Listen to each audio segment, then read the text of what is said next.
Abrir nuestras Biblias en esta preciosa tarde. Quiero invitarlos a que tenemos nuestras Biblias. Quiero, hermanos, también dar una cordial bienvenida en esta tarde a nuestro hermano Julio Fernández, a nuestra hermana Sonia de Fernández y a nuestra hermana Lisette Fernández también. Ellos son la familia de nuestra hermana Jessica de Chávez, es decir, son mis suegros y mi cuñada, y están acá con nosotros también. Bienvenidos. Ellos nos visitan desde los Estados Unidos de Norteamérica. Ellos viven en Nueva York y han venido para estar con nosotros durante 2 semanas acá en este lindo país también, ¿no? Porque acá nosotros, Italia, ¿verdad? Así que, pero han venido, están enamorados de Italia también. Así que estamos contentos de tenerles con nosotros, muy felices de que estén con nosotros, y sé que también pues mi esposa está muy feliz de ver a sus padres, los nietos también muy felices, mi madre también, porque mi madre sirvió junto con mi suegra, ellas fueron diaconisas juntas en la iglesia, así que han sido compañeras de batalla. Así que estamos todos felices en la casa ahí, no dejan dormir. Si alguno de ustedes me recibe en su casa, me avisa. Estoy pensando ir a dormir a otra casa, pero estamos contentos de tenerles con nosotros. Amén.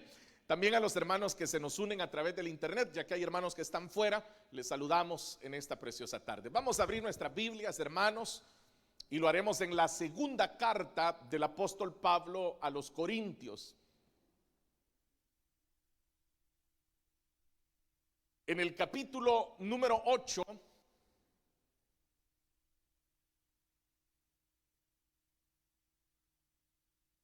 capítulo número 8 de la segunda carta a los Corintios, y el versículo que leo es el versículo 13 en adelante. ¿Lo tienen, hermanos? Dice la palabra de nuestro Dios: no se trata de que otros encuentren alivio mientras que ustedes sufren escasez. Es más bien cuestión de igualdad. En las circunstancias actuales, la abundancia de ustedes suplirá lo que ellos necesitan, para que a su vez la abundancia de ellos supla lo que ustedes necesitan. Así habrá igualdad. Como está escrito: ni al que recogió mucho le sobraba, ni al que recogió poco le faltaba. Amén. Hasta ahí, hermanos, dejaremos la lectura. Por favor, tomen sus asientos esta tarde.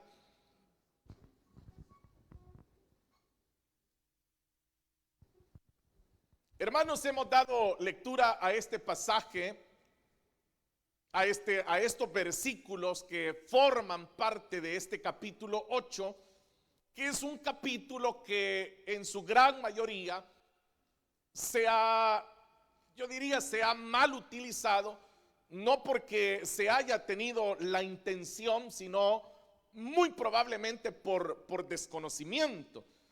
Y es de que cuando se aborda este capítulo 8, normalmente se utiliza o se enfoca desde la perspectiva de que son o se está hablando de las ofrendas dentro de las iglesias.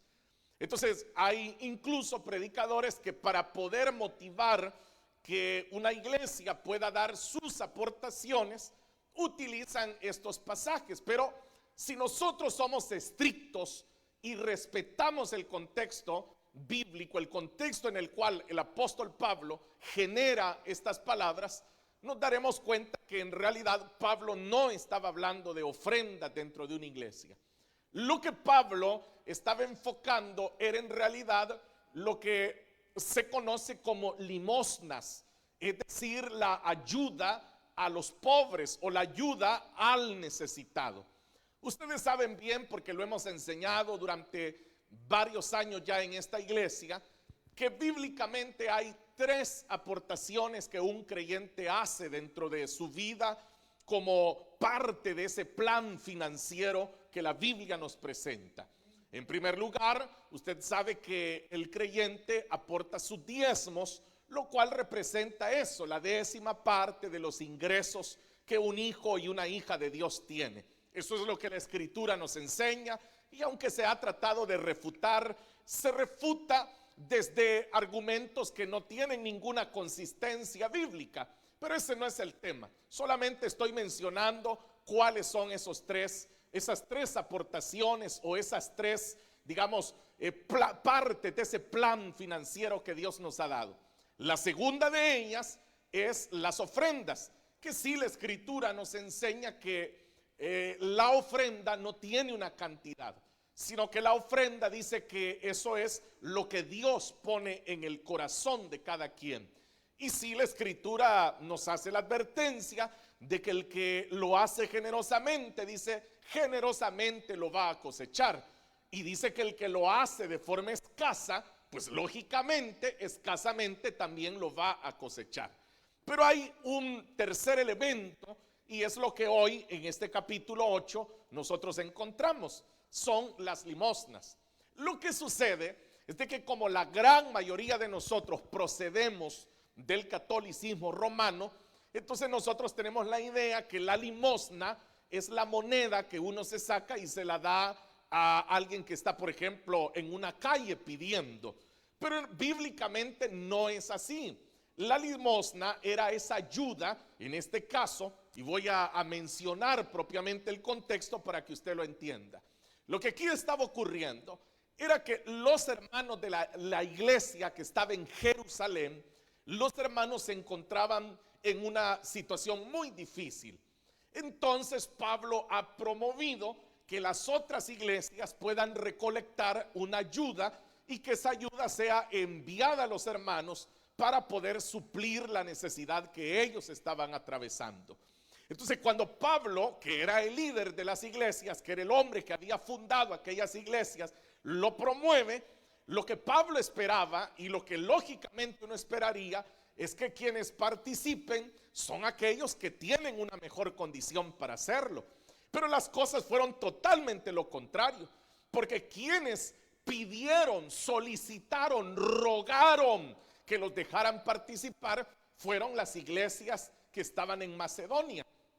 Los que han venido estudiando el libro de los Hechos de los Apóstoles los días miércoles fácilmente identifican cuando yo digo las iglesias de Macedonia.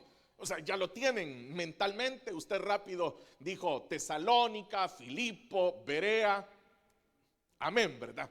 O sea, ustedes que están estudiando los Hechos lo saben ya, porque eso era lo que las iglesias. Por eso no se habla, y hago este señalamiento, no es la iglesia de Macedonia, eran las iglesias de Macedonia, porque eran varias iglesias.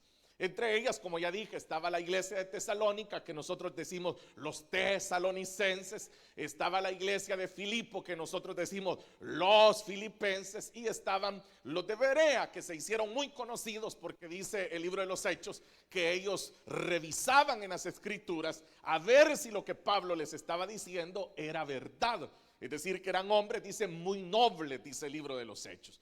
Entonces, estas iglesias eran iglesias pobres. Eran iglesias que no tenían una solvencia económica.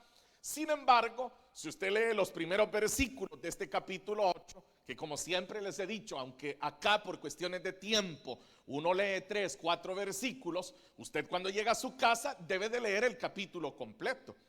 En los primeros versículos usted se va a dar cuenta que lo que Pablo dice es que ellos eran de una extrema pobreza. Note el versículo número 2. Dice, en medio de las pruebas más difíciles, su desbordante alegría y extrema pobreza abundaron en rica generosidad. Note qué cuadro más llamativo el que encontramos. Dice que ellos eran de una extrema pobreza, pero dice que había una alegría desbordante en ellos por participar. Eran una iglesia generosa. Entonces, note que mentalmente uno pensaría, y por eso lo dije, que participan quienes tienen. Y esa ha sido siempre la premisa de nosotros los seres humanos, que para dar hay que tener. Esa es nuestra idea, que da el que tiene.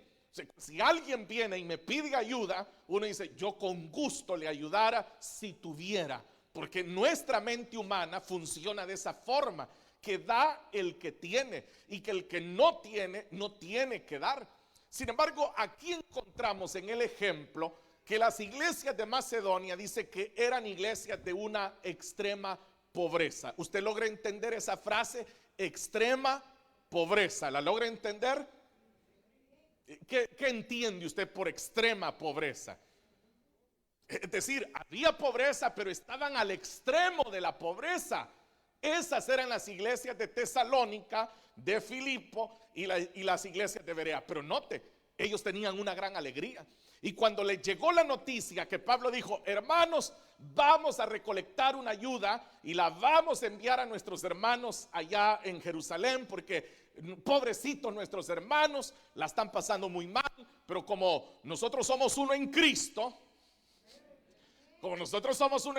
y la necesidad de ellos es la necesidad de todos, dijo Pablo. Así que vamos a ayudarles. Y entonces los hermanos de Tesalónica, los hermanos de Filipo se emocionaron y decían, gloria a Dios, vamos a ayudar a los hermanos de Jerusalén porque pobrecitos. La mentalidad de ellos no fue decir, ¿cómo?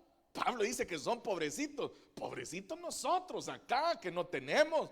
¿Por qué no Pablo pidió para nosotros, no que está pidiendo para los hermanos de Jerusalén? Ah, ya sé, dijo alguno por ahí, porque como él es de Jerusalén, por eso quiere que ayudemos a los de Jerusalén.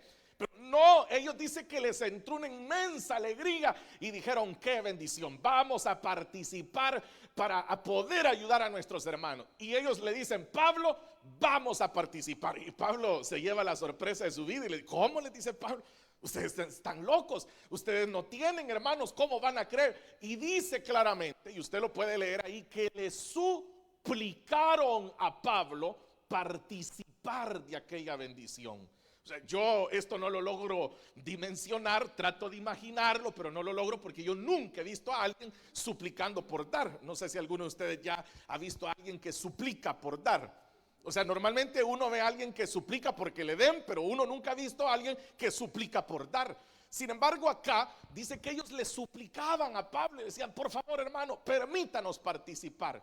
Y viene Pablo, da una ojeada hacia Corinto. Corinto era una ciudad puerto, era una ciudad muy comercial. Corinto era una ciudad donde llegaban embarcaciones, había mucho comercio, había mucha transacción de moneda. Los hermanos de Corinto, ellos tenían condiciones muy diferentes a las condiciones de los hermanos de Tesalónica, de Filipo, de Berea. Eran muy diferentes, pero ellos no participaron. Tuvieron la intención al principio, se emocionaron y dijeron, están bien, vamos a participar, pero luego ellos se echaron para atrás. Y Pablo les va a hacer un señalamiento. Si usted tiene su Biblia ahí en su mano, vea el versículo número 7, que es el que Pablo, oiga lo que Pablo le va a decir a los hermanos de la iglesia de Corinto. Pero ustedes, así como sobresalen en todo, en fe, en palabras, en conocimiento, en dedicación y en su amor hacia nosotros, procuren también sobresalir en esta gracia de dar. ¿A qué se refiere Pablo en este versículo? Le explico. La iglesia de Corinto era una iglesia que tenía muchos dones. Ahí los hermanos se peleaban por ejercer los dones. O sea, ahí todos querían ser servidores, ahí todos querían lucirse, ahí todos hablaban lenguas. Era un problema que Pablo les tuvo que decir, miren, si van a ejercer sus dones, que sea en orden, porque los hermanos se peleaban porque todos tenían dones. Pero viene Pablo y les dice, en eso si quieren sobresalir, les dice Pablo, pero en apoyar a los hermanos que están necesitados, en eso deberían de sobresalir. Entonces, porque es bien fácil para los creyentes querer hacer todo lo que tiene que ver con lo espiritual, y por eso nosotros partimos nuestra vida. Y uno dice, es que una cosa son las cosas espirituales y otra cosa es las cosas materiales, pero el creyente no es así.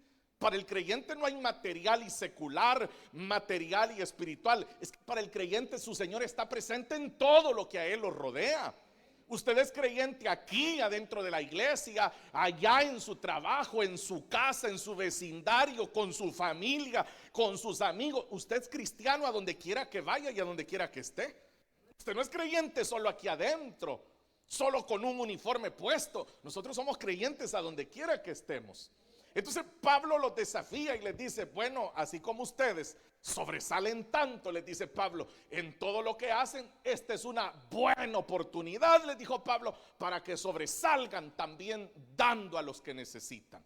Entonces ese es el desafío que Pablo les lanza y les pone el ejemplo de los hermanos de Tesalónica. Y les dice, miren los hermanos de las iglesias de Macedonia, son pobres los hermanos, yo los conozco, ahí he estado con ellos, son muy pobres los hermanos, pero ellos han salido a querer dar a los necesitados. Entonces, él está desafiando a los corintios, pero Pablo va a poner un ejemplo más sublime todavía en este caso. Y lo que Pablo les va a recordar, y usted lo puede ver creo en el versículo número 9, Pablo les habla de la gracia de nuestro Señor Jesucristo. Y Pablo dice, Él era rico, pero se hizo pobre por amor a nosotros. ¿A qué se está refiriendo Pablo cuando dice que el Señor se hizo pobre?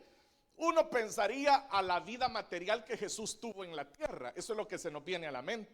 Cuando uno dice, es que el Señor era rico, Él estaba sentado en su trono, Él estaba en la gloria, pero Él vino a la tierra y se hizo pobre. Entonces uno piensa en un Jesús pobre. Pero no, la pobreza del Señor es que Él deja de estar en su trono y se hace carne. Y encarnarse, eso era una pobreza. Eso en sí era una pobreza. El rey no tenía por qué hacerse carne. ¿Comprende eso? El verbo no tenía por qué hacerse carne. Si por él habían sido hechas todas las cosas, ¿por qué él tenía que hacerse carne? Se hizo carne porque era la única manera en la cual él podía morir en la cruz del Calvario para poder redimirnos a todos nosotros. Entonces, como no había otra forma, él se hace carne. Y esa es la pobreza que Pablo está señalando del Señor. Ahora, por supuesto, en su vida el Señor fue un hombre que vivió de una manera muy modesta. Por el Señor Jesús se lo decía a quienes lo querían seguir. Le decían, Señor, te seguiré. Y él les decía, miren, el Hijo del Hombre no tiene ni siquiera dónde recostar su cabeza. Les decía el Señor, las zorras tienen una guarida, pero yo no tengo dónde recostar mi cabeza. Entonces muchos por eso se retractaban de seguir al Señor. Entonces Pablo les está poniendo dos ejemplos. ¿El primero cuál fue? ¿Cuál fue el primer ejemplo que les puse? Se perdieron, hermanos. No tengan miedo, yo sé que saben. ¿Cuál fue el primero? Las iglesias de Macedonia. Esas fueron las. ¿Cuántas iglesias les dije de Macedonia? ¿Cuáles? El segundo ejemplo que ahora Pablo les pone, ¿cuál fue?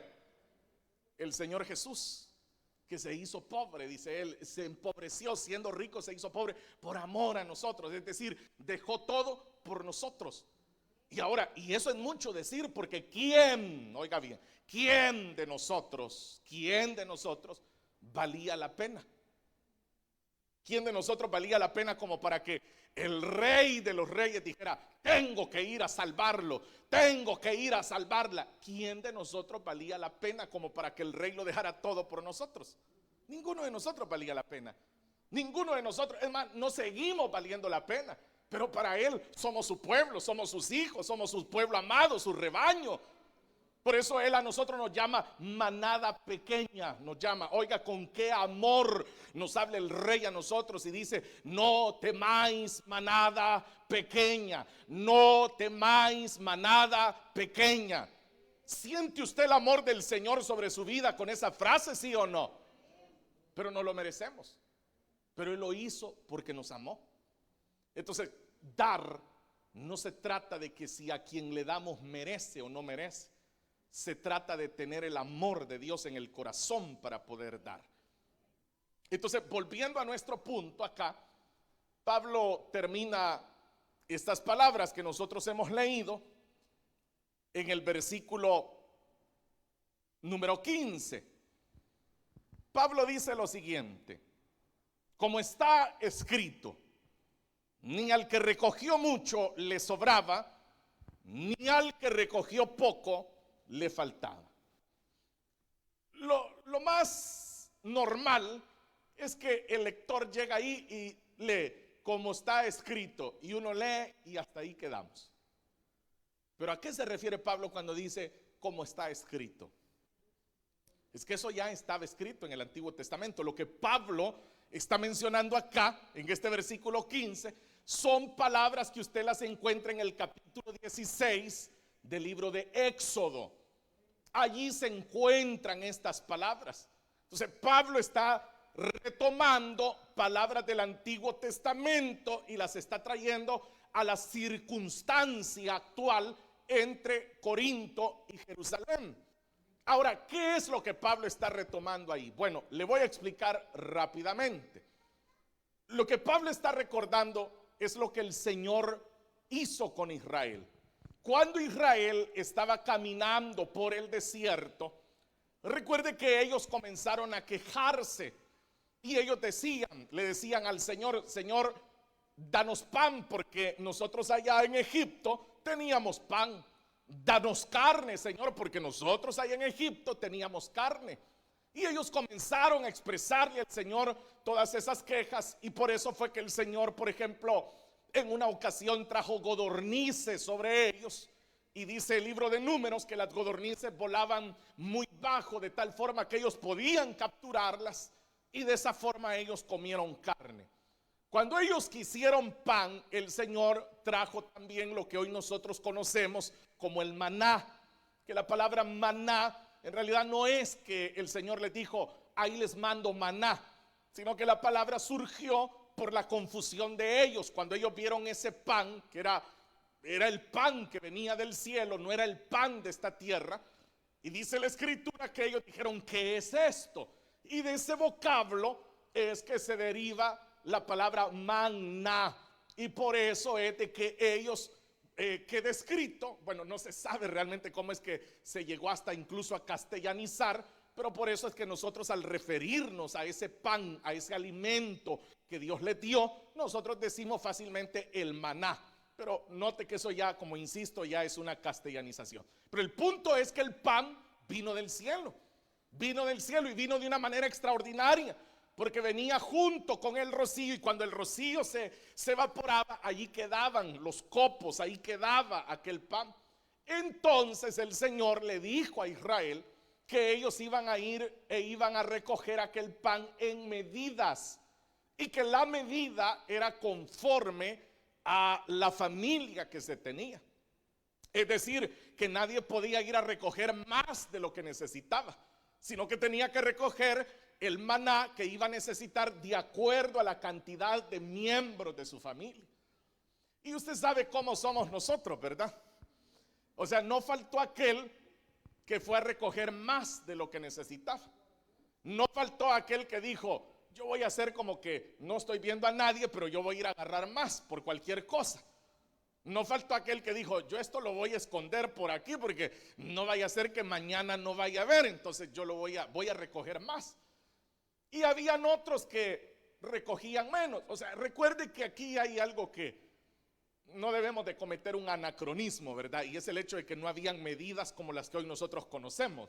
Entonces, claro, para ellos era como hoy diríamos nosotros al cálculo, ¿no? O sea, era: voy a agarrar y voy a calcular que esto me va a alcanzar para mi familia. Entonces, de esa manera ellos empezaron a recoger. Pero como le digo, no faltaron los vivos que quisieron recoger más. Y eso muestra el corazón de cada quien, ¿no? Eso revela el corazón de cada quien. Entonces, no faltaron aquellos que agarraban más. Entonces lo que el Señor hizo fue que les empezó a medir el maná. Por eso es que allá aparece en Éxodo la palabra gomer, que era la medida. Entonces comienza a medirse, y ahí ocurrió algo bien extraordinario. Y es de que el Señor ejerció justicia. Y aquel que había agarrado muchísimo, a la hora de que se lo medían, le salía justo lo que necesitaba. O sea, lo que le sobraba desaparecía. ¿Cómo? No me pregunte, pero desaparecía. Y el que había agarrado menos, cuando se lo medían, se le hacía lo que iba a necesitar. Entonces, Dios es justo con lo que nos da, y Dios sabe cuidar de lo suyo siempre. Amén. Entonces, usted no debe de querer tener más de lo que necesita. No debe de andar queriendo acaparar más. Por eso usted debe estar contento con lo que Dios le ha dado, porque lo que Dios le está dando es lo que usted necesita. Por eso es que algunos hasta dicen, mire, yo pastor, ni sé cómo es que hago, ni sé cómo es que salgo adelante, pero de que salimos, salimos, porque el Señor es el que multiplica siempre nuestro maná. Por eso es que usted no necesita, por ejemplo, dejar de congregarse por estar trabajando. Si el Señor, Él es fiel y bueno con aquellos que le sirven y le buscan de corazón, el Señor es fiel y bueno. Entonces Pablo se está acordando de ellos. Y lo que Pablo está diciendo es, miren, no crean que porque no van a dar para los hermanos de Jerusalén, les va a sobrar. O sea, no tengan esa idea, eso es lo que Pablo les está diciendo. No crean que porque no dieron, entonces ustedes van a tener más. Y no crean que los hermanos de allá de Tesalónica, de Filipo, porque dieron, les va a faltar porque dieron. Eso es lo que Pablo está aplicando a través del ejemplo de los que quisieron atesorar maná. Eso es lo que ahora el Señor les está mostrando a ellos. Por eso dice el versículo claramente, ni el que recogió mucho le sobraba, ni el que recogió poco le faltaba. O sea, la justicia del Señor está allí. Ahora, ¿qué es lo que Pablo dice que el Señor persigue a través de esto? Y ahí está nuestro tema de esta tarde. Así habrá igualdad. Eso es lo que el Señor persigue en su pueblo. Mientras los hermanos de Tesalónica iban a proveer para la necesidad de los hermanos de Jerusalén, que era lo que Dios estaba haciendo. Dios estaba mostrando la unidad de la iglesia. Dios estaba mostrando esa igualdad entre nosotros. Ahora, en algún momento, los de Corinto dicen, bueno, nosotros nos vamos a hacer como que no es con nosotros. Vea para otro lado, hermano. Y cuando pasen con pidiendo la recolecta para los hermanos, usted cante el corito, aplaude y vea para otro lado, váyase para el baño para que no tenga que dar. Pablo les dice, ¿ustedes creen que lo que están haciendo es bueno? ¿Saben qué les dijo Pablo? Las cosas cambian. Las cosas cambian. Y el que ahora tiene, puede ser que mañana no tenga. Vea lo que dice el versículo número 14. En las circunstancias, oiga cómo le llama Pablo, actuales. O sea, en ese momento, la abundancia de ustedes suplirá lo que ellos necesitan. En ese momento, ¿quiénes eran los que tenían abundancia? Los corintios. Entonces, Pablo les está diciendo, la abundancia de ustedes supliría la necesidad de ellos, para que a su vez la abundancia de ellos supla lo que ustedes necesitan. Es decir, algún día ustedes pueden estar necesitados y ellos van a estar en abundancia. Y serán ellos quienes les provean a ustedes. Porque así funciona. Por eso le dije al principio que ayudar, ser generoso, no tiene que ver con que si se merece o no se merece. La generosidad es algo que debe de estar presente en el corazón de todos los hijos de Dios. La generosidad. De eso se trata el capítulo. Nosotros como hijos del Señor no podemos tener en nuestro corazón el egoísmo, que sería el antivalor de la generosidad. El egoísmo es cuando nosotros pensamos solo en nosotros. Y uno dice, yo si tuviera, doy, pero lo que tengo es para mí. Cuando uno piensa solo en uno, uno abandona la generosidad. Y como ya le dije, no hay argumento que uno diga, sí hermano, pero ni modo que voy a dejar yo sin comer a los míos por darle de comer a otros. No, ahí está diciendo es que ni al que agarró mucho le sobró, ni al que agarró poco le faltó. ¿Comprende esa parte usted? Que se necesita fe, es lo que pasa para entenderla. Se necesita mucha fe, porque claro, a uno le enseñaron valores muy diferentes. Para nosotros 1 más 1 es 2, ¿verdad? Jamás para nosotros 1 más 1 será 10 o será 100. Jamás para nosotros 5 será 5,000. Nunca, ¿verdad? Pero para el Señor Jesús sí. 5 pueden ser 5,000. La generosidad. Yo les voy a hacer una pregunta y lo voy a dejar ir después.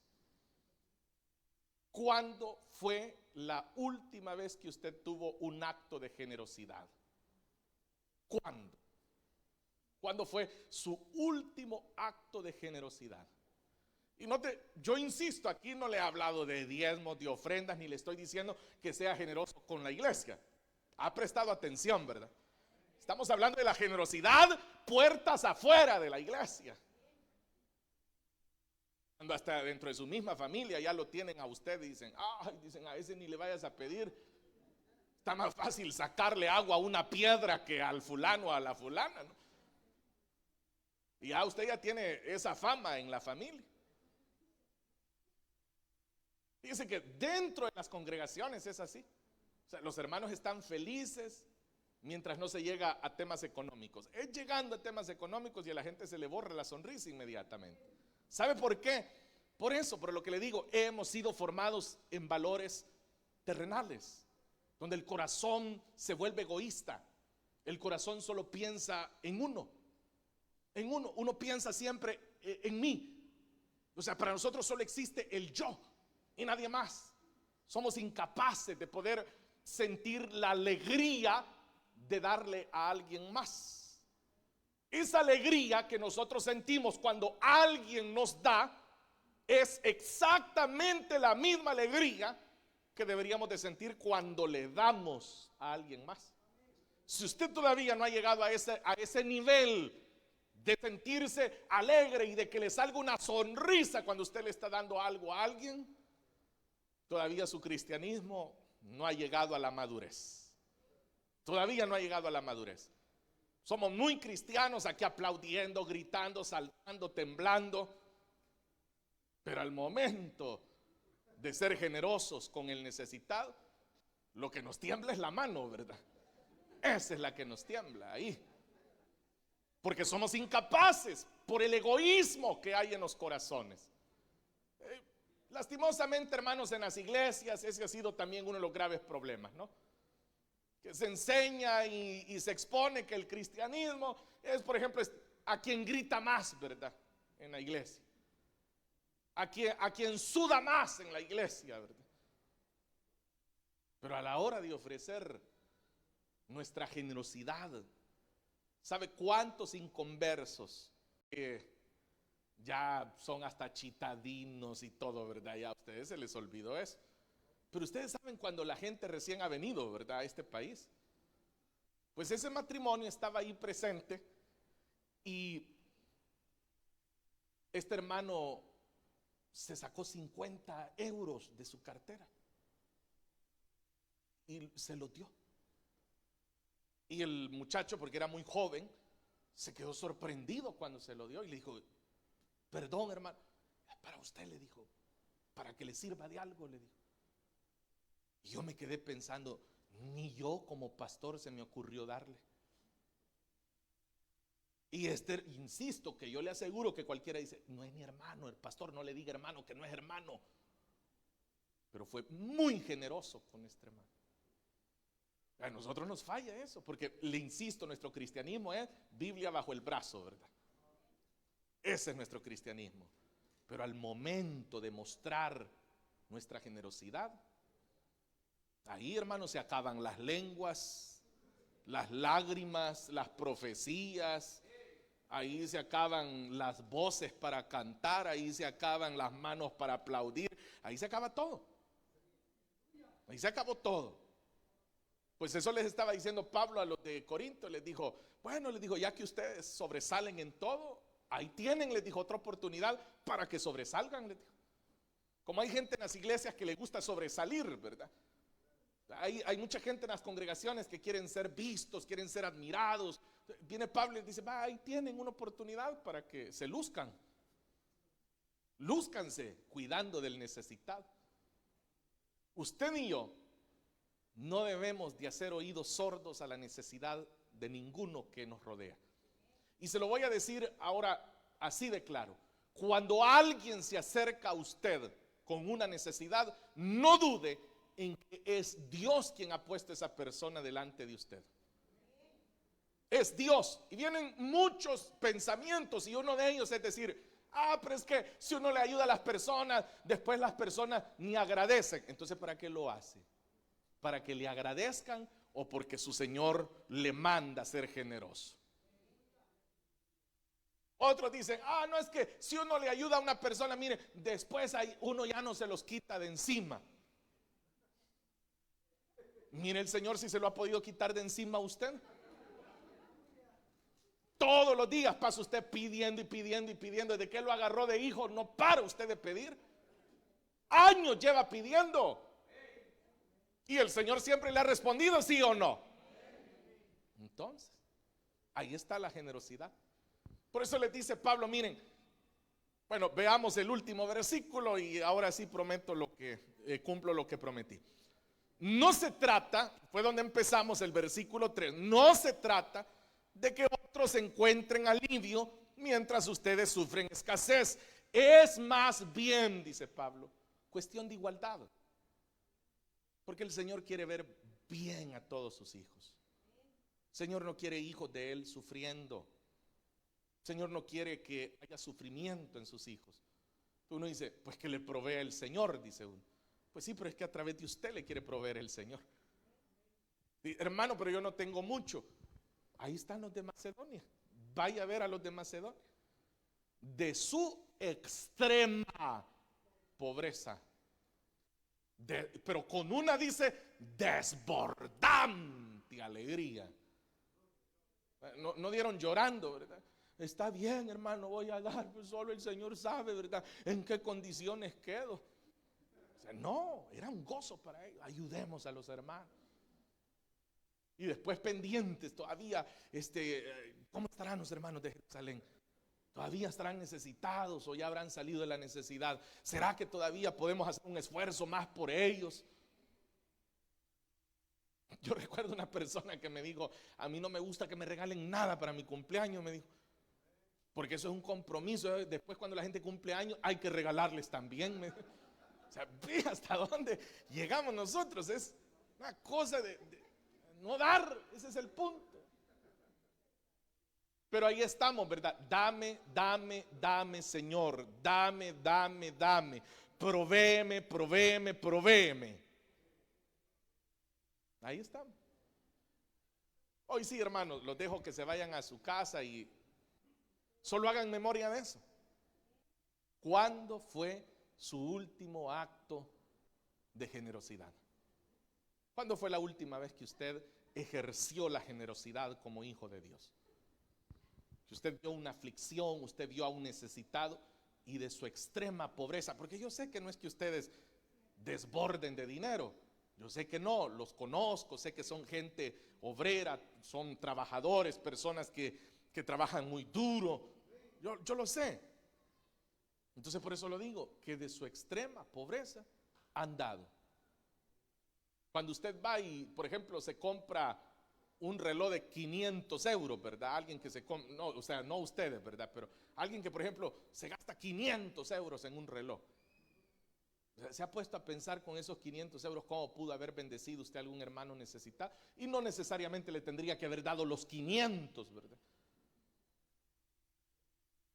Vea cómo nos cuesta, o sea, a nosotros nos cuesta. Yo sé que ahorita lo he puesto a usted en una matemática que está haciendo cuentas 4 por 5, pero si 500 menos 10, ahí está. Pero que el Señor nos ayude en nuestro corazón, porque no es aquí, es aquí que nosotros tenemos que aprender a ser generosos.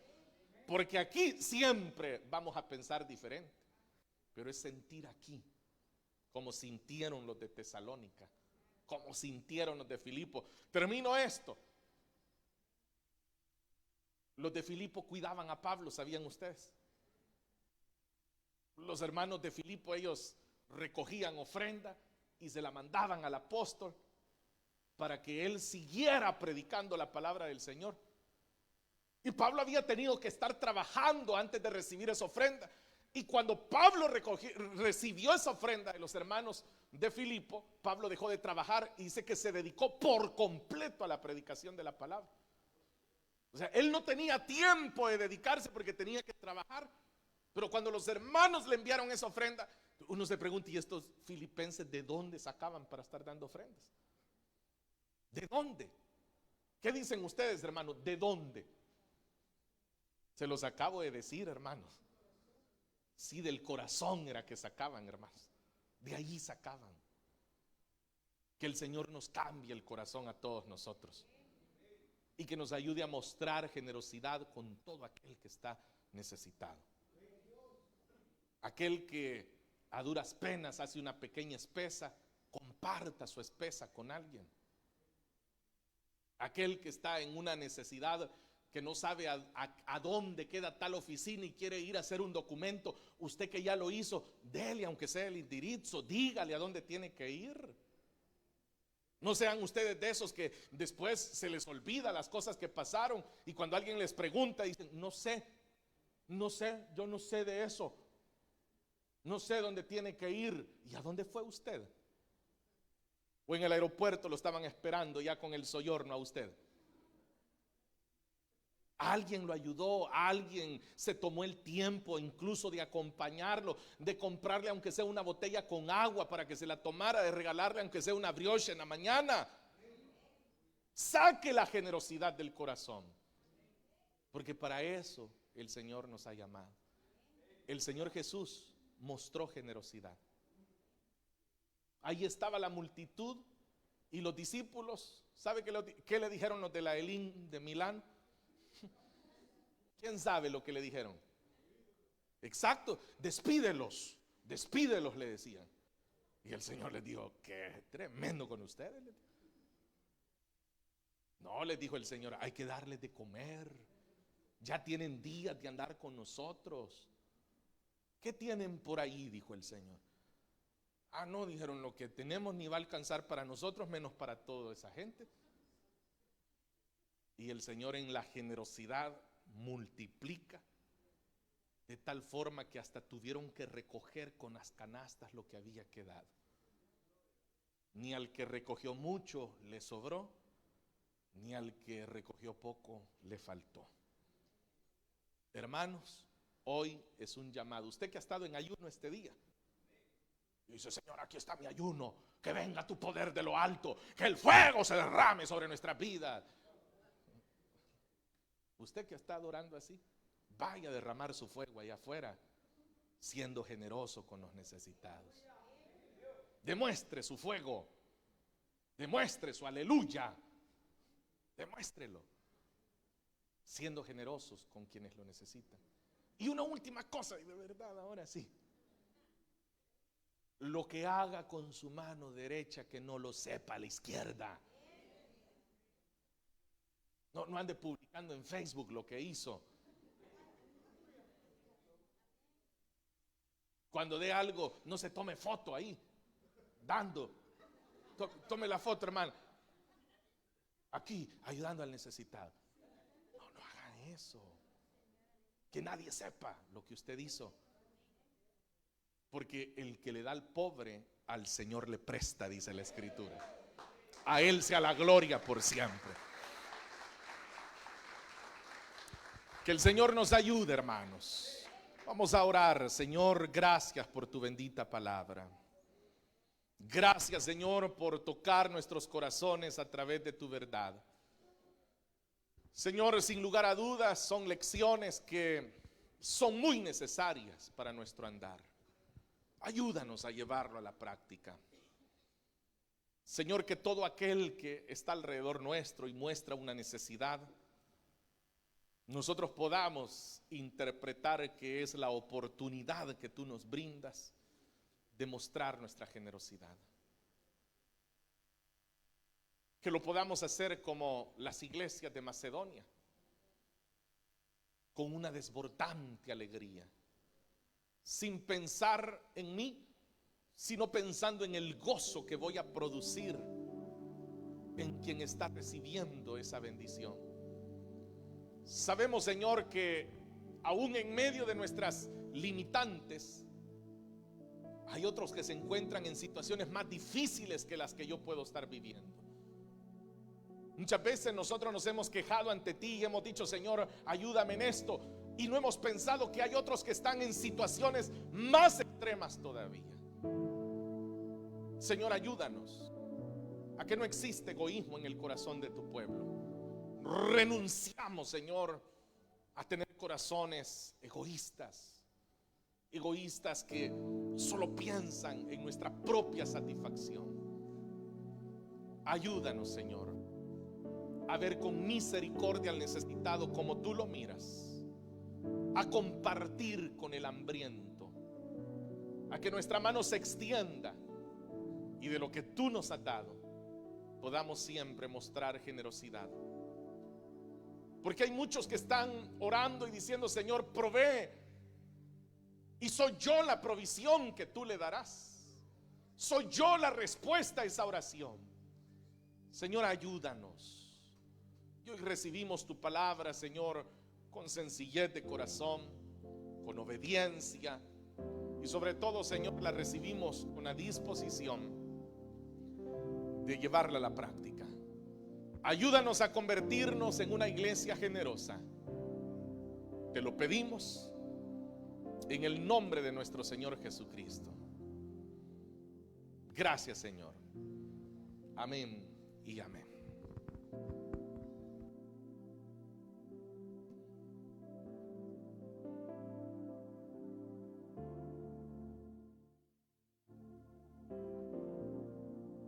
Gloria a Dios. ¿Cuántos dan gloria a Dios, hermanos? Dios es bueno y siempre tiene una palabra para nosotros. Una palabra que nos exhorta, que nos anima y que nos enseña. Nos enseña a ser buenos creyentes, a ser buenos hijos de Dios. Vamos a finalizar, hermanos, este culto esta tarde. Solamente quiero dar algunos anuncios y quiero